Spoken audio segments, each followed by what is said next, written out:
থেকে আমি জানিয়ে রাখলাম। এই নেক্সট মিটিং আবার 15 দিন পরে হবে।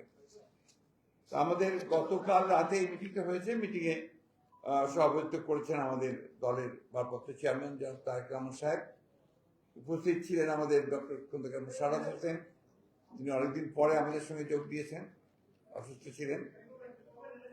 মির্জা আব্বাস, বাবু গশেক চন্দ্র রায়, ডক্টর আব্দুল মহিম খান, জনাব নজরুল ইসলাম খান।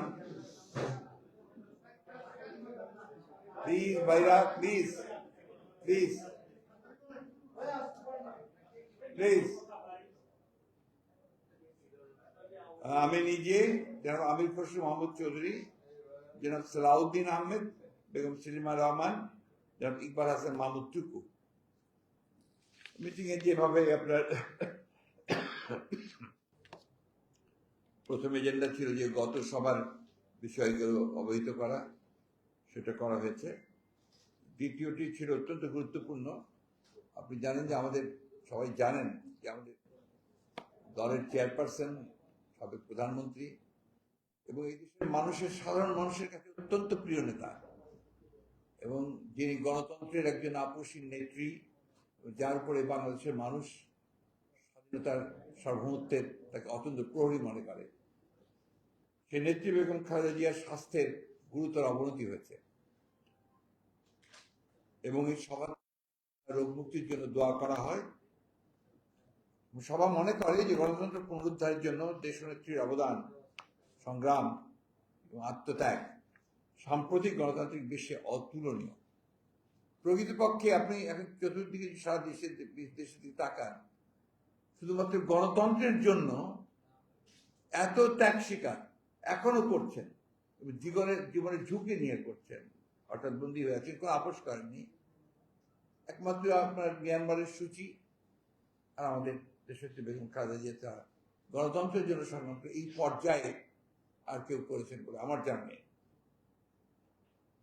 সবাই আরো মনে করে দেশনেত্রী বেগম খালেদা জিয়াকে মিথ্যা মামলায় সাজা প্রদান করে রাজনীতি থেকে দূরে সরিয়ে দেওয়ার লক্ষ্যে এই হীন চক্রান্ত করছে অবৈধ সরকার। সবাই আরো মনে করে শুধুমাত্র রাজনৈতিক প্রতিহিংসার কারণে দেশনেত্রীকে বন্দী করে রাখা হয়েছে, যা সম্পূর্ণ বেআইনি, সংবিধান বিরোধী।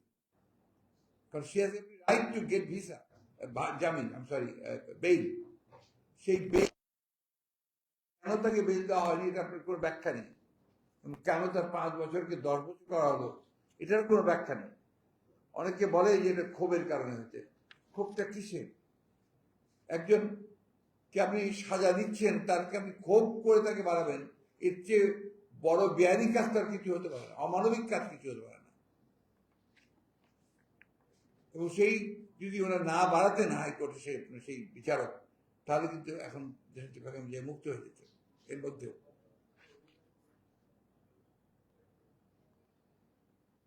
সবারও মনে করে শুধুমাত্র রাজনৈতিক প্রতিহিংসার কারণে দেশ থেকে বন্দী করে রাখা হয়েছে, যা সম্পূর্ণ বেআইনি ও সংবিধান বিরোধী। এই মামলায় জামিন পাওয়া তার সাংবিধানিক অধিকার। সভা মনে করে দেশনেত্রী বেগম খালেদা জিয়া তার উন্নত চিকিৎসার জন্য বিদেশে প্রেরণের সুপারিশ করেছে। দলের পক্ষ থেকে তাকে মুক্তি দিয়ে বিদেশে প্রেরণের দাবি জানানো হয়েছে। এমনকি পরিবারের পক্ষ থেকে 2 বার তার বিদেশে চিকিৎসার অনুমতি চাওয়া হয়েছে। কিন্তু অবৈধ সরকার তাদের ক্ষমতাকে চিরস্থায়ী করার লক্ষ্যে দেশনেত্রীকে হত্যার উদ্দেশ্যে উন্নত চিকিৎসা থেকে বঞ্চিত করছে। সবাই অনতিবিলম্বে দেশনেত্রীর নিঃশর্ত মুক্তি দাবি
অনতিবিলম্বে মিয়ানমার কর্তৃক বাংলাদেশ সীমান্ত নিকষ বিষয়ে জনগণের নিকট সঠিক ব্যাখ্যা প্রদানের জন্য সুষ্ঠু ব্যাখ্যা প্রদানের জন্য সুস্পষ্ট ব্যাখ্যা প্রদানের জন্য সরকারি নিকট আহ্বান জানাই। আর সবাই সিলেট বিভাগের বন্যা পরিস্থিতি নিয়ে আলোচনা হয়। সবাই মনে করে কিশোরগঞ্জে হাওরের মাঝখানে সড়ক নির্মাণ, বেশ কিছু এলাকায় মাটি ভরাট করে কয়েকটি স্থাপনা নির্মাণ করায় ভারত থেকে নেমে আসা পাহাড়ি জলের পানি দ্রুত নিষ্কাশিত না হওয়ার কারণে ভয়াবহ দুর্যোগ সৃষ্টি হচ্ছে। সিলেট, সুনামগঞ্জ শহর সহ বিভাগের বিস্তীর্ণ এলাকায় পানির তরে তলিয়ে যাওয়ার অসংখ্য মানুষ সীমাহীন দুর্দশার মধ্যে পড়েছে। দুর্গত এলাকায় সরকারের ত্রাণ তৎপরতা দেখা যায়। অবিলম্বে ক্ষতিগ্রস্ত ব্যক্তিদের ক্ষতিপূরণের জন্য সবাই দাবি জানান। বিএনপির একটি ত্রাণ টিম অতি দ্রুত সিলেট সফর করে প্রয়োজনীয় ব্যবস্থা গ্রহণ করবে। সবাই গত এক মাসে ঔষধের মূল্য শতকরা 10 থেকে 40% বৃদ্ধি পাওয়ার, সেই সঙ্গে নিত্য প্রয়োজনীয় দ্রব্যের অস্বাভাবিক মূল্য বৃদ্ধি গভীর উদ্বেগ প্রকাশ করা হয়। সবাই এই মূল্য বৃদ্ধিতে সাধারণ জনগণের এই দুর্ভোগের জন্য সরকারের দুর্নীতি ও ভ্রান্ত নীতিকে দায়ী করে। অবিলম্বে ঔষধ সহ নিত্য প্রয়োজনীয় দ্রব্যের মূল্য হ্রাসের জোর দাবি জানানো হয়। সবার শেষে এই ছিল আমাদের গতকালকে স্ট্যান্ডিং কমিটির সবার বিষয়গুলো। মাননীয় মহাসচিব, হ্যাঁ বলেন, দুইটা প্রশ্ন করতে চাই। বলেন প্লিজ। আপনার বক্তব্যে এসছে আরেকটু ক্লারিফাই করতে ভালো হয়। সেটা হচ্ছে যে আমরা জানি যে বিএনপি চেয়ারপারসন বেগম খালেদা জিয়া এখনো হাসপাতালে রয়েছেন। গত দুদিন আগে ওনার হৃদযন্ত্রের পেসমেকার বসানো হয়েছে, চিকিৎসকরা বলেছেন। ওনার এখন সর্বশেষ অবস্থাটা একটু জানতে চাই। এর সঙ্গে যোগ করতে চাই, মাননীয় আইনমন্ত্রী এ প্রসঙ্গে বলেছেন যে ওনার যে প্রয়োজনীয় চিকিৎসা সেটা উনি বাংলাদেশে পাচ্ছেন এবং ওনার চিকিৎসা নিয়ে বা ওনার অসুস্থতা নিয়ে আপনারা রাজনীতি করছেন এবং বাইরে যাওয়ার ব্যাপারে বলেছেন যে সে বর্তমান আইনে এর কোনো সুযোগ নেই। এটা একটু জানতে চাই। পরের প্রশ্নটা আমি প্রধানমন্ত্রী সফর নিয়ে করব। আমি আপনার পরিষ্কার করে আপনার বহুবার এইবার না, এখানে আজকেও বলেছি যে আমাদের যে সিদ্ধান্তটা হয়েছে সেই সিদ্ধান্তটা বলা আছে তাদের মূল লক্ষ্যটা হচ্ছে বেগম খালেদা জিয়াকে রাজনীতি থেকে দূরে সরিয়ে দেওয়া। সেই কারণেই তাকে মিথ্যা মামলাতে সাজা দিয়ে, একেবারেই মিথ্যা মামলা, তার কোন এর মধ্যে আপনার কোন রকমের আপনার সম্পৃক্ততা নেই, সেইখানে একেবারে অন্যায় ভাবে তাকে সাজা দিয়ে পরবর্তীকালে হাইকোর্টে আরো বেশি সাজা দিয়ে আপনারা জানেন 2 বছর তিনি ভয়াবহ পরিত্যক্ত নির্জন কারাগারে ছিলেন, যেখানে তিনি অসুস্থ হয়ে পড়েছেন। সেখানে বারবার চিকিৎসক দিকে চেষ্টা করার পরেও ভালো চিকিৎসা থেকে সেখানে পাঠানো হয়নি। এরপরে করোনা হলো, তারপরে আমরা তাকে কি হাসপাতালে শিফট করে নিয়ে আসা হলো, যেখানেও তিনি সুস্থ চিকিৎসা পান। যার ফলে যখন তাকে বাসায় নিয়ে আসেন, সেটা আপনার শর্ত সাপেক্ষে বাইরে যেতে পারবেন না, সেই আপনাকে দেশেই চিকিৎসা নিতে হবে। তখনই তার খারাপ হলো, তার কিভাবে লিভারের সিরোসিস, লিভার প্রবলেম ছোটখাটো নয়, সিরোসিস মেজর ডিজিজ। তখন ডাক্তার ওটাকে বলেছিল যে এখানে লিভার ট্রান্সপ্লান্টেশন ছাড়া তার এটা বাংলাদেশে সম্ভব নয়। আপনারা জানেন আমরা কম চেষ্টা করি, সরকার এখানে কোনো নেতৃত্ব নাই। আমরা যেটুকু করেছি সেটা হচ্ছে পরিবার দলের চেষ্টা নেই সেটাতে। এবং আমরা বিদেশ থেকে আমেরিকা থেকে জন হপকিন্স থেকেও আমরা আপনার ডাক্তারদের নিয়ে এসেছি, তারা প্রসিজিওর করছে, যে প্রসিজিওরে এখন পর্যন্ত ঠিকই আছে। বাট এটা কোনো সমাধান নয়। একমাত্র সমাধান হচ্ছে ট্রান্সপ্লান্ট করা। তার যে অনেকগুলো অসুখ থাকে, সেই অসুখের জন্যই তাকে এমন চিকিৎসা কেন্দ্রে পাঠাতে হবে যেটা তার সঠিক চিকিৎসাটা হতে পারে, অন্যান্য মাল্টিভেরিয়াস ডিজিজগুলো আছে সেগুলোকে কন্ট্রোল করে। এটাই আপনার বারবার করা হচ্ছে। আমরা অভিজ্ঞতা থেকে বলছি, আমরা বারবার চেষ্টা করেছি, তাকে বাইরে পাঠানোর জন্য সব ব্যবস্থা হয়ে গিয়েছিল, প্রায় তার পরিবারের আপনার আবেদন ক্রমে। ফাইনালি যখন এটা প্রধানমন্ত্রীর কাছে গেছে, প্রধানমন্ত্রী রিজেক্ট করছে। তো এটা নয়, আমরা বিভিন্ন মিশন গুলো তো কাছে আমরা চিনে দিয়েছিলাম, তারা চেষ্টা করেছে, তারা বারবার চেষ্টা করেছে, তারা বলেছে যে সরি না, উনি শুনবেন না। এই উদ্দেশ্যটাকে পলিটিক্স থেকে দূরে সরে যাও, টাইমিংটা থাকে 18 নির্বাচনের ঠিক আগে কিছুদিন আগে তাকে মামলা দেওয়া হলো, মামলার সাজা দেওয়া হলো। এই যে বিষয়টা, তারপর থেকে তাকে প্রমোদই না হয়,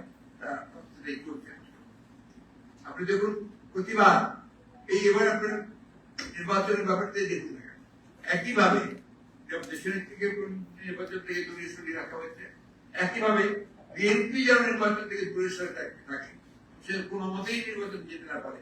এই জন্য নির্বাচন 1 মাস আগে থেকে বিএনপির সমস্ত নেতৃবৃন্দকে গ্রেফতার করে জেলে করে দেওয়া। এটা জবাব দেওয়ার কিভাবে, আমরা এটা ব্যাখ্যা কিভাবে করবো?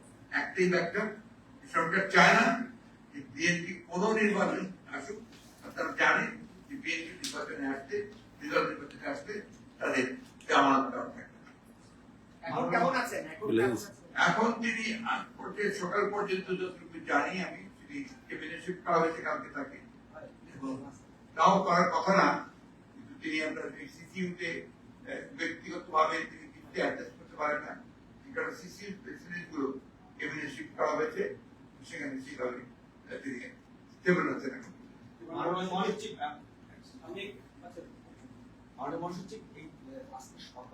প্রধানমন্ত্রী যে সুন্দর সম্মেলন করেছেন সেখানে উনি বলেছেন যে আমরা তো এখন সুযোগ নেই দল জানালা বন্ধ করে রাখা। প্রশ্নগুলো ট্রানজিট, ট্রান্সশিপমেন্ট এবং করিডোরে 3টা সেপারেট ডেফিনেশন আছে।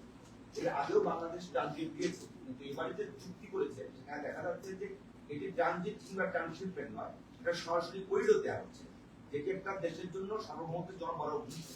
এখন বিএনপিটা প্রত্যাখ্যান করেছে আপনি কিছু নাই। বিএনপি বাংলাদেশের অন্যতম রাজনৈতিক বড় রাজনৈতিক দল হিসেবে এটার বিরুদ্ধে কোনো কর্মসূচি বা প্রতিবাদ বা জনগণকে হাতে নিয়ে আগামীতে এটাকে অন্তর্ভুক্ত সার্বভৌমত্ব রক্ষার ক্ষেত্রে কোনো কর্মসূচি ঘোষণার পরিকল্পনা রয়েছে? বিএনপি সৃষ্টি হয়েছে আপনার দেশের সার্বভৌমত্ব রক্ষার স্বার্থে, আপনার প্রথম কথা। এবং বিএনপি দেশের সার্বভৌমত্ব এবং আপনার স্বাধীনতা রক্ষার জন্য বিএনপি সব রকমের ব্যবস্থা করবে।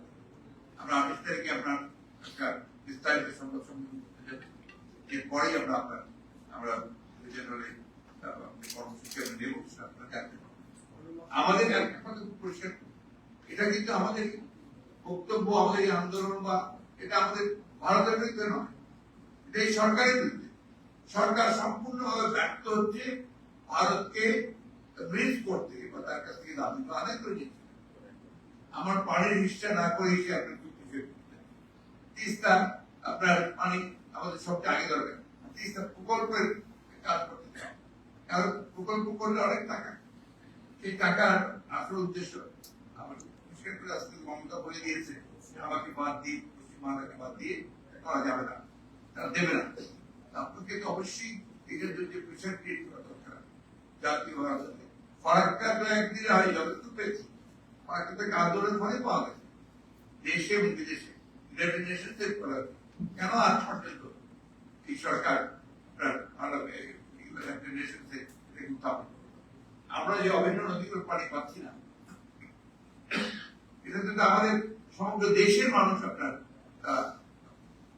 বঞ্চিত হচ্ছে, তাদের জীবন জীবিকা সবকিছু নির্ভর করে এই নদীগুলোর উপর। কোটি কোটি মানুষ এই পদ্মা, মেঘনা, যমুনা, তিস্তা এইসব নদীর অবয়বে বাস করে, তাদের মাছ ধরা, পানি আনা সবকিছু নির্ভর করে এই নদীগুলো। সেখানে আপনারা আজকে এই পানির হিসাব কোনো কথাই নেই, পানির হিসাব আপনারা চুক্তিতে কোথাও একটা কথা বলেন, এটা কিন্তু বুঝেই যায় যে সরকার আসলে দেশপ্রেমী সরকার নয়, বাংলাদেশের বিরোধী একটা সরকার। যে আমি একটু ম্যাডামের প্রসঙ্গে ফিরে যাই। আপনি বললাম বলেছেন যে ম্যাডামের মুক্তির দাবিতে আবার আন্দোলন ঠিক শুনেছেন। এর আগে আপনাদের বক্তব্য ছিল যে গণতন্ত্র মুক্তি পেলে ম্যাডাম মুক্তি হবে, সুতরাং গণতান্ত্রিক আন্দোলন থাকবে। আপনারা কি সেই স্ট্র্যাটেজি থেকে সরে যাচ্ছেন কিনা? না ভাই, আমরা কোথায় সরে যাই, আপনাদেরকে একটা এক্সপ্লেন করতে হবে। যেটা মনে করি বিএনপি গত 15-16 বছরে যে আন্দোলন করেছে, এই আন্দোলনগুলোকে খাট করে দেখার কোন কারণ নেই। আমাদের কয়েক শত মানুষ প্রাণ দিয়েছে আমাদের এই আন্দোলন, এই আপনার গণতন্ত্র পুনরুদ্ধারের আন্দোলন। রাস্তার মধ্যে 22-23 মিনিটকে হত্যা করা হয়েছে, 60 লক্ষ মানুষের বিরুদ্ধে মিথ্যা মামলা দেওয়া হয়েছে, 27,000 লোককে 2 দিনে গ্রেফতার করা হয়েছে। এই ভয়াবহ যে নিবর্তনমূলক ব্যাপার, নির্যাতনমূলক ব্যাপার, দমন নীতি, এটার কারণে হয়তো বা সাফল্য আসেনি এখন। কোনোদিনই কোন সত্যের আন্দোলন, সত্য ন্যায়ের পথে আন্দোলন কখন রাখতে যায়, এটা অবশ্যই আপনার ঠিক। তা আমরা কখনই আপনার থেকে সরে যাইনি। দেশনেত্রী বেগম খালেদা জিয়া হচ্ছেন গণতন্ত্রের প্রতীক, উনি হচ্ছেন ডেমোক্রেসির প্রতীক। তাকে মুক্ত করার মতো একটা প্রাথমিক দায়িত্ব গণতন্ত্র মুক্ত করার মতোই। আমরা গণতন্ত্রের পক্ষ থেকে সরে যাইনি, আন্দোলনের পক্ষ থেকে সরে যাইনি, দেশনেত্রীর মুক্তির ব্যাপারে আন্দোলন করতে সরে যাইনি। এটা বাস্তবতা। সেই সিনেমার দ্বিতীয় অপেক্ষা এই দুটোকে আলাদা করে দেখা যাবে না। আমাদের নতুন যদি কর্মসূচি দেওয়া হয়, সেটা আমরা জানি যে রাজধানীতে কর্মসূচি পালন এবং মহানগরীর সেক্ষেত্রে মহানগরীর এই মুহূর্তে আপনাদের কমিটি নেই, যুবদলের নাই, তাহলে ওই কর্মসূচির আগে কি কমিটি ডিক্লার হওয়া আমরা এখন এই মুহূর্তে আমরা কমেন্ট করতে দিচ্ছি। আমাদের মানুষ সব জায়গাতেই আছে, আমাদের শক্তি আছে। আপনার আমরা এই মহানগরে কমিটি না থাকলে মহানগর বিএনপি আছে, তো এটা নিয়ে আপনাদের চিন্তা করার কোনো কারণ নেই। মাননীয় মহাসচিব, একটা বিষয় জানতে হবে, আপনি একটু যদি বলেছেন আজকে প্রধানমন্ত্রী তার বক্তব্যে তিনি তার সভা সম্মেলন করেছেন, সেখানে তিনি বলেছেন যে বাংলাদেশের যে যোগাযোগ ব্যবস্থাটি তিনি উন্মুক্ত করে দিলেন, এই মুহূর্তে দিয়ে বাংলাদেশে উপকৃত হবে, কিংবা রেল যোগাযোগ থেকে কোন দিক দিয়ে আমাকে একটু বুঝিয়ে বলবেন, আমরা এটা জানতে চাচ্ছি। আপনার ওই থেকে নেটটাকে, চিকেন নেট থেকে বাদ দিয়ে এই মানুষের ভেতর দিয়ে আপনার করিডোর তৈরি করা, এটা বাংলাদেশের লাভ কোথায়? উনি সম্পূর্ণ লাভ তার। উনি বলেছেন যারা ভারত বিরোধিতা করছে এখন, ভারত বিরোধিতা নয়, এখানে ক্লিয়ার করেছি আমাদের প্রশ্ন, আমাদের স্বার্থে, আমার স্বার্থে। তার প্রশ্ন শেষ করি, বলেছেন যে যারা এখন ভারত বিরোধিতা করছে তারা এর অনেক আগেই ভারতের কাছে বিক্রি হয়েছে বলেই তারা এখন এই ধরনের কথা বলছে। উনি এই প্রসঙ্গটি কিভাবে হলো প্রমাণ কথা বলতে চাই। স্যার উনি বলেছেন যে গোপনে সরকার, বাংলাদেশ সরকার এখন গোপনে আপনারা তাদের সঙ্গে বৈঠক করেছেন এমনও ব্লেম দিয়েছেন। বৈঠক সব দেশের শব্দ করতে পারে, ওপরের দরকার ওপরে কি করবো, ক্লিয়ার করেন স্যার, কি ক্লিয়ার করবো ওইটা